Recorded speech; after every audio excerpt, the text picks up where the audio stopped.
right, we're off and running here. Welcome into the San Francisco 49ers Report. My name is Chase Sr. Happy Friday, everybody. Hope you're all getting ready to have a fantastic weekend and you have some nice plans lined up. Coming up here on the show, some breaking Niners injury news. Veterans will report to Santa Clara for the start of training camp on Tuesday, July 22nd. Rookies reported the prior Tuesday, a couple of days ago on July 15th, but they were just tasked with doing strength and conditioning, getting acclimated as NFL players, and just getting ready before practices get underway, when the pads get popping and the real thing starts. And this is a reminder to subscribe to the channel. Anytime there's breaking news, anytime there's a big Niners development, a big story out there, I'm always covering it here on the show. And with training camp about to really get in session, our coverage is going to ramp up.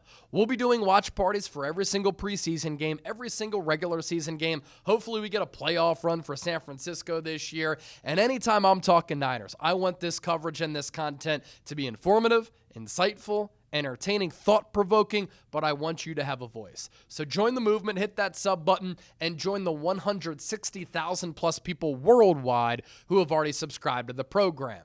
So the Niners today on this Friday, July 18th, announcing the following roster moves. These players have been placed on PUP. Physically unable to perform list is what that stands for. Wide receiver Brandon Aiyuk, he tore his ACL, MCL, other structural damage in that knee last October against the Kansas City Chiefs. Matt Mayoko with a update on Aiyuk a couple of weeks ago that he's ahead of schedule, and there's a chance that he could play week 1 for San Francisco. But if not, he'll start the year on PUP, and he'd have to miss the first 4 games of the season. Training camp PUP is a little bit different for context. A player can come off of PUP at any time.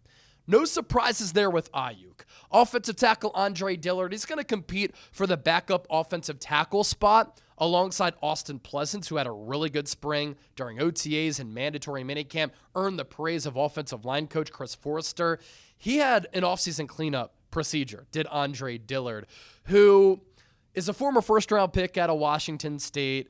Didn't really work out with the Philadelphia Eagles until he played pretty well, but then had a biceps injury. Then he got back on track, signed a nice deal with the Tennessee Titans to be their starting offensive tackle. Then he was one of the worst offensive tackles in the game. Last year, played with the Green Bay Packers on a 1-year deal, and then signed with San Francisco for little money. I'm interested to see what he can become, because I think there's a better football player in there, but we'll have to wait to see as he starts the camp on PUP. Defensive lineman Yetur Gross-Matos last year had to deal with lingering knee issues, so this isn't a good start to him for training camp. Safety Malik Mustapha, this was expected because of the ACL surgery that he had to undergo after the regular season finale against the Arizona Cardinals. He took a cleat to his knee, the same ACL that he tore in 2022 at Wake Forest.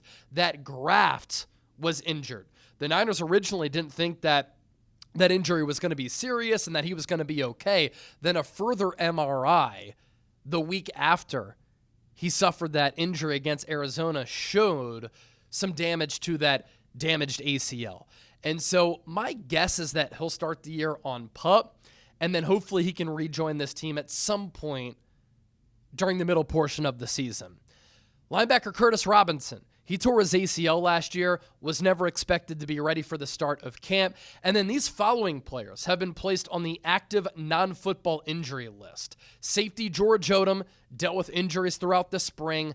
And offensive guard Ben Bartch, he's been injured a lot throughout his career. He has an opportunity to compete for the starting left guard role. He played well in limited duty last year with limited snaps, especially against Buffalo in the snow, and then shortly thereafter, he got hurt.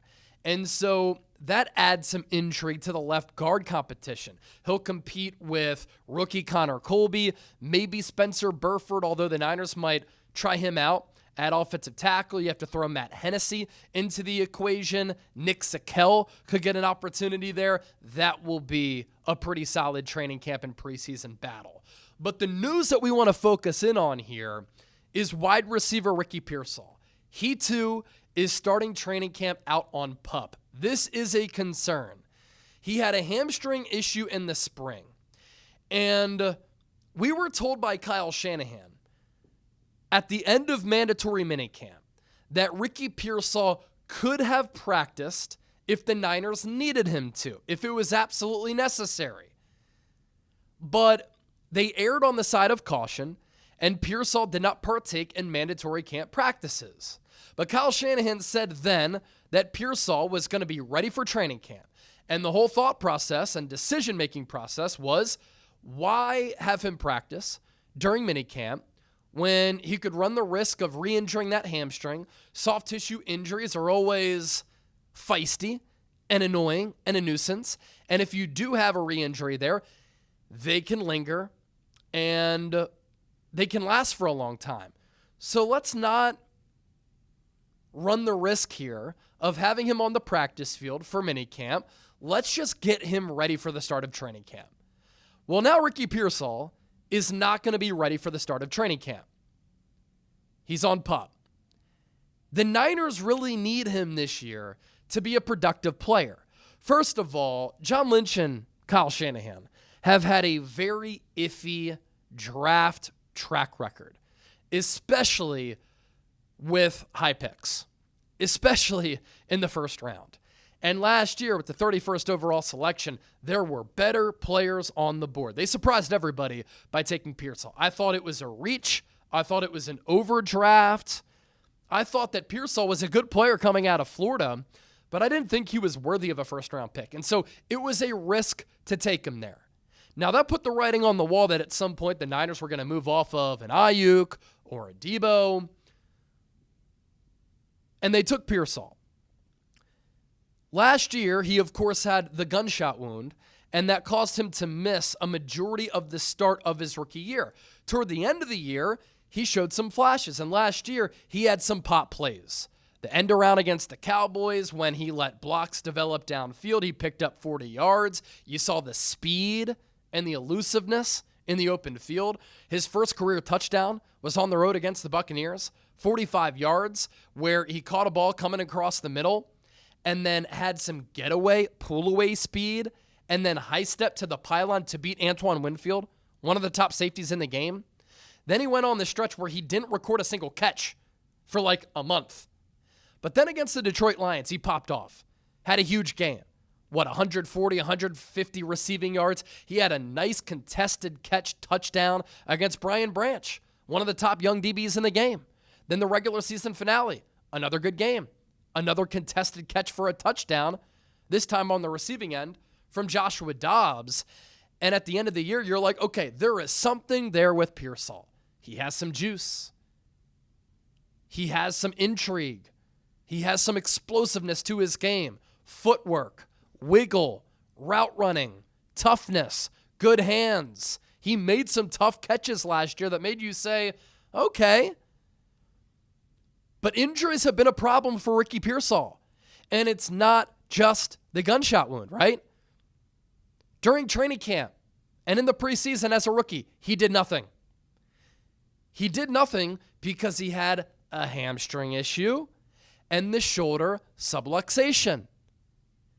Then going into year 2, in the spring, didn't do anything again, and now to start training camp, he's on PUP, possibly with another hamstring issue. We're not sure what exactly the injury is. My guess is that the hamstring is not ready. Training camp is so important. Preseason is so important because football's the ultimate team game. You have 11 players on the field at the same time. They all have a different role. They all have to handle their assignment. If one person misses their assignment, does something wrong, it makes the play go awry.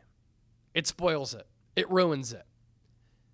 And on offense, especially, offensive football requires timing, anticipation, continuity, synergy, reps. And now Brock Purdy, after getting this contract extension, is not going to have Brandon Aiyuk to start camp. He's not going to have Ricky Pearsall to start camp, and we're not sure how long he won't have Pearsall for. And Jawan Jennings is asking for a new contract, and he could be a hold-in or a hold-out. So I worry about Pearsall here because of the repeated injury history. He never got that shoulder operated on, by the way. So if he took a bad fall on that, it could dislocate that could require surgery. He's also a little bit of a smaller player. At Florida, dynamic. Return guy. Explosive threat downfield. 4.4 speed. Went up and got it. Made some really difficult contested catches. Made plays across the middle. Took some big hits. Got right back up. Found the end zone with some speed. It's dynamic. But it sucks that he's dealing with another injury yet again, with the Niners having question marks at wide receiver. And it's not just Pearsall, it's not just Aiyuk. Demarcus Robinson might get suspended. DUI arrest last November. Jacob Cowing had a good spring. We don't know who he is as an NFL player. Jordan Watkins was awesome in the spring. Kyle Shanahan has always been hard on rookie wide receivers. He could hit a learning wall, not get the trust of this coaching staff. You don't know what he's going to be. You have a good idea of what Ricky Pearsall can bring to the table, what Jawan Jennings can bring to the field, what Aiyuk can bring to this offense, but you might not have your top 3 receivers to start camp, and you're not sure when you will get those players. So for an offseason that has had a lot of positives and a lot of good vibes, and the Niners feeling good about themselves, this is some unfortunate news, especially because the Niners last year had the number 1 most injured team in football. Last year, they had the number 2 most injured offense in football. Nobody wants to see injuries repeat themselves. So hopefully Pearsall isn't out for a long time. Don't want to overreact, but it's a concern that he starts training camp on PUP, especially if it's still that hamstring issue, which won't go away. You want this offense, which was clunky last year, which couldn't find a rhythm, which had no flow, to be able to work on that early in camp so that in week 1 they can hit the ground running. Whereas last year, they were playing catch-up. Jake Moody attempted 6 field goals in week 1 against the Jets. That was a microcosm for what would happen the rest of the year.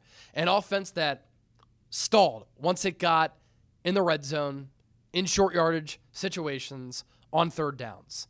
And I think a big reason for that is because there were always different players in the lineup. And all throughout training camp and in the preseason, the Niners never had their full cast of characters. Practice matters the most in football. Baseball, basketball, hockey even, you can figure it out. In football, though, that's why training camp and the preseason are so important. And that's why teams who don't play any players in the preseason oftentimes look clunky the first month of the season. That's why the NFL product in September is never that great, because that's almost like the preseason now. It's because the timing isn't down, the rhythm isn't there, and the precision, the execution, the efficiency is also missing. So that's the breaking Niners news here on this Friday. We'll continue to keep you updated right here on the 49ers Report. Thanks for rocking with us and tuning in. Don't forget to hit that subscribe button, and we'll catch you soon. Videos to come over the weekend.